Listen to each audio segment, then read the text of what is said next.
น้อยครับคนนี้นี่โอ้ย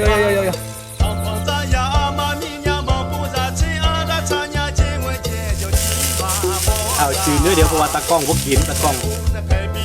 ซ้ำนี่กินคำเดียว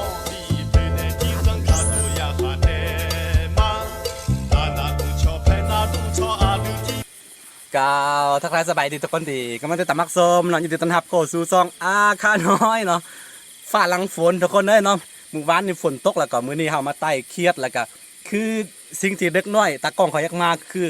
เขาอยากมาไต่นกกระจอกเนาะนกกระจอกมันมักนอนตามทุ่งนาน่ะคือนกกระจอกนี่บ่เป็นหยังมากินได้บ่เป็นหยังเพราะว่าบ่ได้เป็นสัตว์ห่วงห้ามอะไรหยังแล้วก็มันถือว่ามันเป็นวิถีชีวิตของเขาแล้วกันเนาะโอเคเนาะ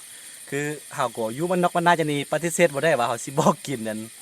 สัตว์ป่านะแต่ว่าเฮาควรเฮาเลือกกินได้เนาะอย่างที่บอกไปเนาะโอเคตากล้องมันมักจะตื่นเต้นครับการจับนกกระจอกอันโตมักมากินอันไม่หยังก็ข้าวไม่หยังของชาวบ้านอะไรทุกคนมันหลายเนาะมันนอนเพราะฉะนั้นเฮาสิมาไต่เครียดแล้วก็ไต่นกกระจอกนำตากล้องเนาะมื้อนี้บ่แม่นแต่เฮาเนาะเห็นบ่ตากล้องไปทั้งคนเนาะลองปิดอันนี้เบิ่งนี่เห็นไฟฉายบ่นั่นแหละชาวบ้านเนาะบักหลายๆหลายสุดเขาก็มาไต่กบไต่เครียดคือเฮาทุกคนโอเคเดี๋ยวมื้อนี้เฮาสิได้นกกระจอกจักโตสิได้เครียดมีหยังแดเนาะลองติดตามน้องกันไปเลยโอเคมั้ย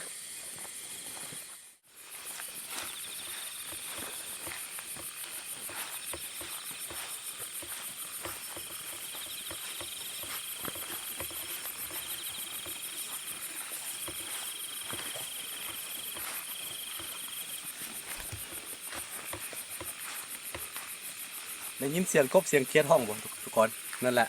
ฟ้าหลังฝนเนาะคือฝนตกแล้วก็แบบนี้ฝนตกแล้วก็อันนั้นเนาะดวงจันทร์มันบ่ออกเนี่ยโอ้โทษสุดยอดแหละตัวกบตัวเครียดมันออกเลยว่ามื้อนี้ยังบ่เห็นจ้ะโอเคมาม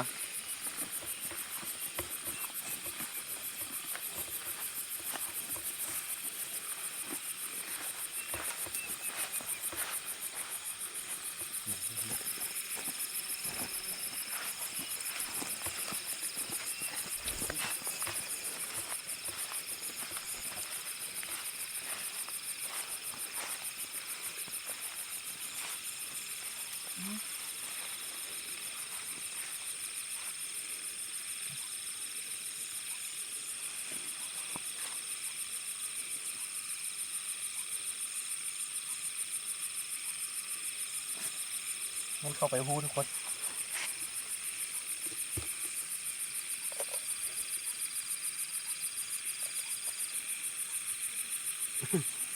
ตัวน้อยๆนึงเอาใส่ตัวน้อยๆเป็นมันก็จับทุกคนตะก่อนนี่นะเก็บไปเถอะตัว2ตัวมันก็สิได้เด้นี่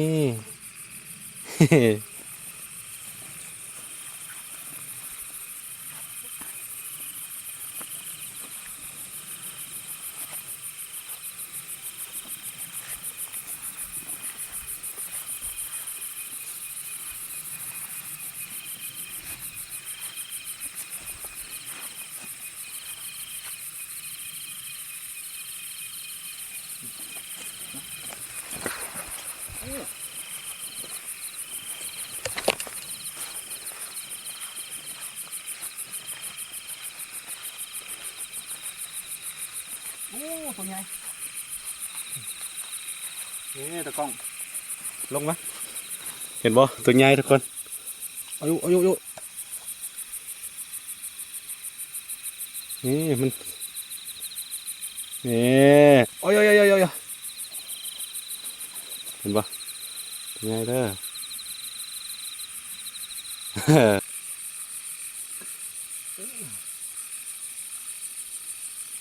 คือทุกคนเขาจะอาศัยตาของมันนะทุกคนครับเวลาย้วงกับเป็นจะตาของมันจะมาต้องกับไฟเป็นสายนี้แบบสีแดงๆนะก็เลยว่าเขาสิตามไปตามแสงตาของมันทุกคน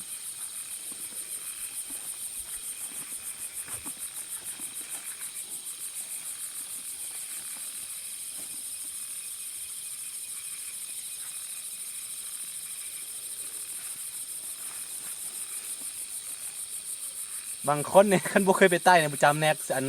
ตาแมงมุมกับตากบบ่ตากบตาเขียดบ่ได้เด้อมันเพราะว่ามันมีความคล้ายกันแต่ว่าเปลี่ยนสีหน่อยนึง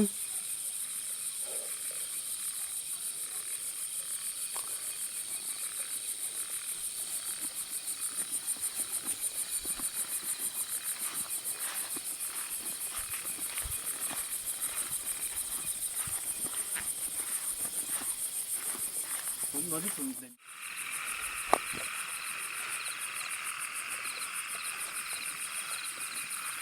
เอามาทุกคนอาชีพใต้พุ่นเราได้ยินเสียงมันห้องบ่จืดจัดอยู่โอเคตามมานี่แหละทุกคนวิธีหาอยู่หากินของคนบ้านนอกบ้านนานะประมาณนี้แหละบ่ว่ากลางเว้นตอนค่ำเราไปหากินได้หมด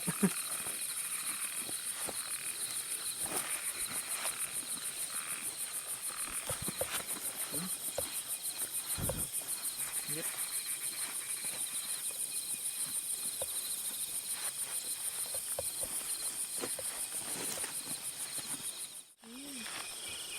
ยี่ละมีเดมาจ้ะโอ้เบิ่ง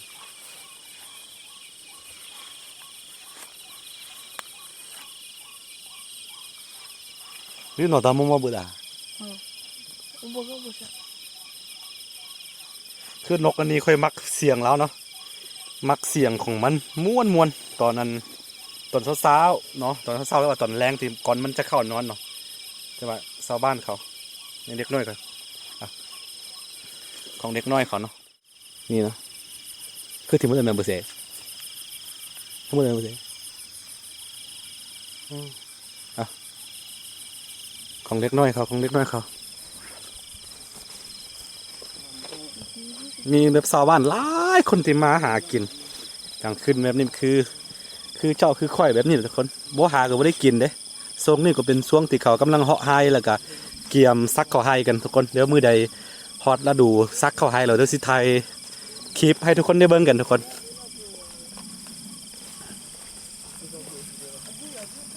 เมื่อกี้ได้ยินเสียงปืนเนี่ยมันเขายิงเนาะอันนี้ก็บ่ว่ากัน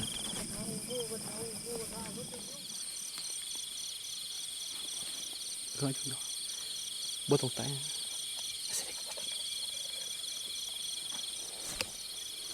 ร่วมเคยกินทะเลเป็นหมูหัวข้าชื่อฟ้าแล้วเขากำลังไต่นกกระจอกมันบินมาอยู่นี่พี่น้องเฮ้ยไปทางใดแล้วอยู่ไม่หยี่ห้อยไม่หยี่ห้อ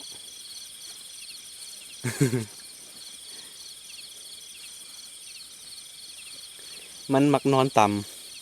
ทงนาแบบนี้แหละทุกคนสำหรับนกกระจอกเนาะมักกินข้าวชาวบ้านเขา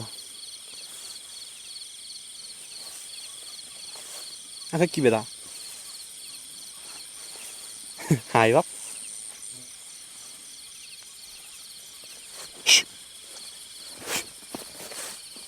โมยูจักไปทางใด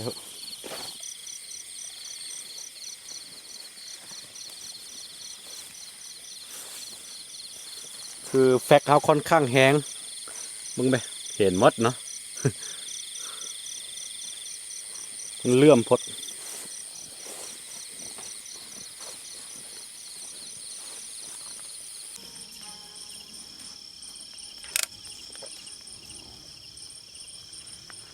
เห็นตัวอย่างบอทุกคน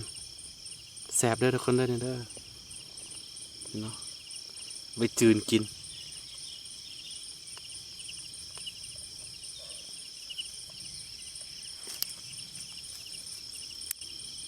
นี่เอาตะกร้องใส่ถุง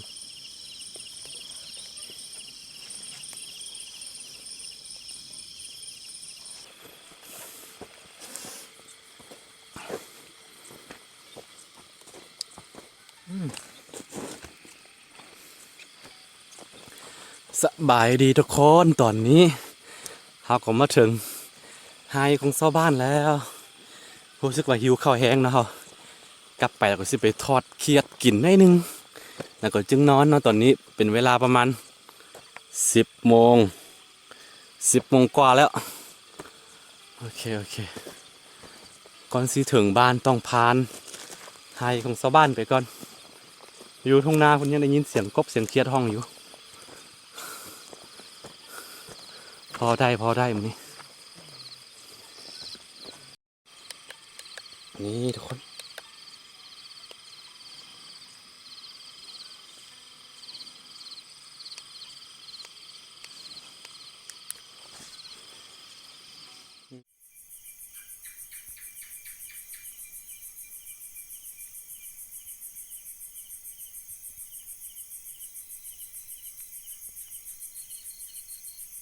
โอเคทุกคนตอนนี้เราก็กลับมาถึงบ้านแล้วหิวข้าว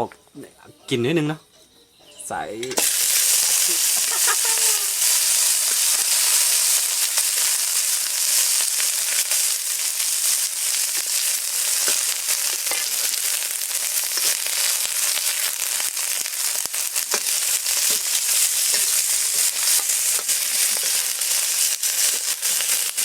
เอาจืดเนื้อเดียวเพราะว่าตากล้องพวกกินตากล้อง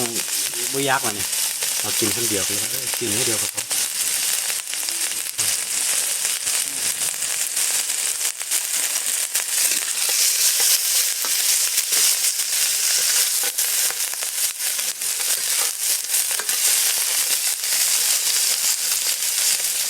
นี่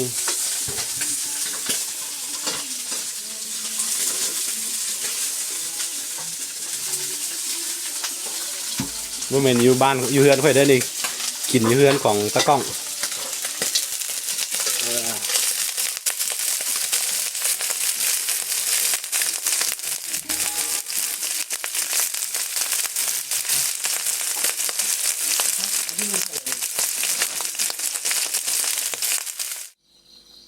นี่ทุกคนตอนนี้เมนูของเฮาก็สุกแล้วนี่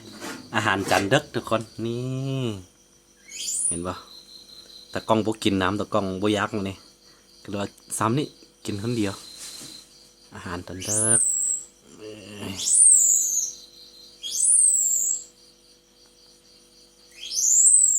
เมนูที่เห็นคือจะมีกบจะมีแมงอันนี้เห็นปะแมงอย่างพวกจื้อพวกเคยจื้อสื่อภาษาลาวนะทุกคนแล้วก็แมงอันนี้นี่กินได้ที่กันเด้อเผื่อ FC ผู้ใดบ่เคยกินเนาะแล้วก็มีกบมีเขียดนี่คืออาหารจานดึกนะทุกคนโอเคตอนนี้เราสิกินข้าวกันก่อนผมมีตากล้องเอากินคนเดียวแต่ใครไม่มักแบบคลิปบ้านๆแบบนี้ก็อย่าลืมเนาะกดไลค์กดติดตาม2R คาน้อยเนาะเผื่อบริพัตรวิดีโอไม่มาจาก 2R คาน้อยโอเคแล้วเจอกันใหม่ในคลิปหน้าเนาะสำหรับคลิปนี้ไปก่อนตอนนี้เจ้าบุญรอดกำลังห้องหิวข้าวโอเค